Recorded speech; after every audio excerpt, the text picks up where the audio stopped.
2024 সালে নতুন নিয়মে কিভাবে বিকাশ অ্যাপ থেকে মোবাইল রিচার্জ অথবা ফ্লেক্সি লোড কীভাবে করবেন আপনার নাম্বারে অথবা যে কোনো নাম্বারে। তো সেই প্রসেসটি মূলত এই ভিডিওতে দেখাবো। তো আমরা অনেকে এই সিম্পল বিষয়টি জানি না।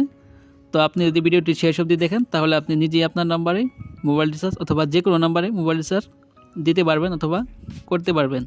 তো বন্ধুরা, বেশি কথা বাড়াবো না, চলুন সরাসরি মূল ভিডিওতে চলে যাই। তো ফার্স্ট অফ অল আপনি কী করবেন, চলে যাবেন আপনার ফোনের বিকাশ অ্যাপসে। তো বিকাশ অ্যাপসে আসার পর আপনাদের সামনে এইরকম একটি ইন্টারফেস ওপেন হবে।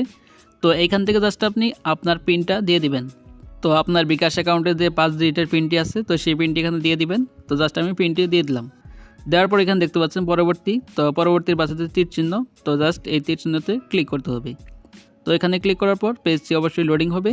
তারপর এখান থেকে বিকাশের হোম পেজটি ওপেন হয়ে যাবে। তো এখান থেকে মূলত আপনাকে মোবাইল রিচার্জ করতে হবে।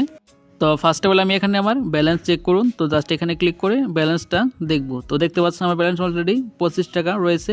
তো এই 25 টাকা আমি এখান থেকে মোবাইল রিচার্জ করব। তার জন্য এখান থেকে মোবাইল রিচার্জ এই অপশনে ক্লিক করব। তো এইখানে ক্লিক করার পর আপনাদের সামনে এইরকম একটি পেজ ওপেন হবে। তো এখানে আপনাকে ফার্স্ট অফ অল আপনার ফোন নাম্বারটা দিতে হবে। তো আপনি যে নাম্বারে মোবাইল রিচার্জ করবেন তো সেই নাম্বারটা এখানে দিয়ে দিবেন। তো জাস্ট আমি নাম্বারটা দিয়ে দিচ্ছি। তো এখানে আপনার নাম্বারটা দিবেন। তো দেওয়ার পর দেখতে পাচ্ছেন ডান পাশে একটি তীর চিহ্ন আছে। তো জাস্ট এই তীর চিহ্নতে ক্লিক করবেন।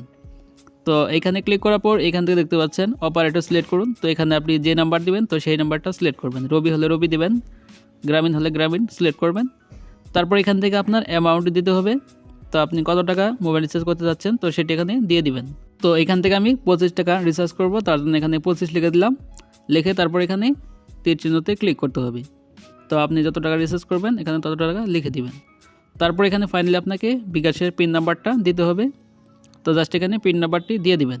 তো দেওয়ার পর জাস্ট এখান থেকে এই তীর চিহ্নতে ক্লিক করতে হবে। তো এখানে ক্লিক করার পর ফাইনালি এরকম একটি পেজ ওপেন হবে। তো এখানে দেখতে পাচ্ছেন মোবাইল রিচার্জ নিশ্চিত করুন, তার উপর দেখতে পাচ্ছেন নাম্বারটি দেখাচ্ছি।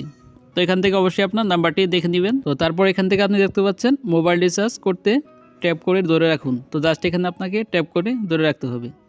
তো এখানে ট্যাপ করলেই দেখতে পাচ্ছেন আপনার মোবাইল রিচার্জ সফল হয়েছে। তো দেখতে পাচ্ছেন অলরেডি আমার মোবাইল রিচার্জ হয়ে গেছে, অলরেডি একটি মেসেজ এখানে চলে আসছে। তো এইভাবে আপনারা খুব সহজেই আপনার বিকাশ অ্যাপ থেকে মোবাইল রিচার্জ অথবা ফ্লেক্সি লোড করতে পারবেন। তো আজকের ভিডিওটি এই পর্যন্তই। ভিডিওটি ভালো লাগলে অবশ্যই একটি লাইক দিবেন, আর চ্যানেলে নতুন হলে অবশ্যই চ্যানেলটি সাবস্ক্রাইব করে আমাদের সাথে থাকবেন। তো ভালো থাকবেন, সুস্থ থাকবেন, দেখা হবে পরবর্তী কোনো ভিডিওতে।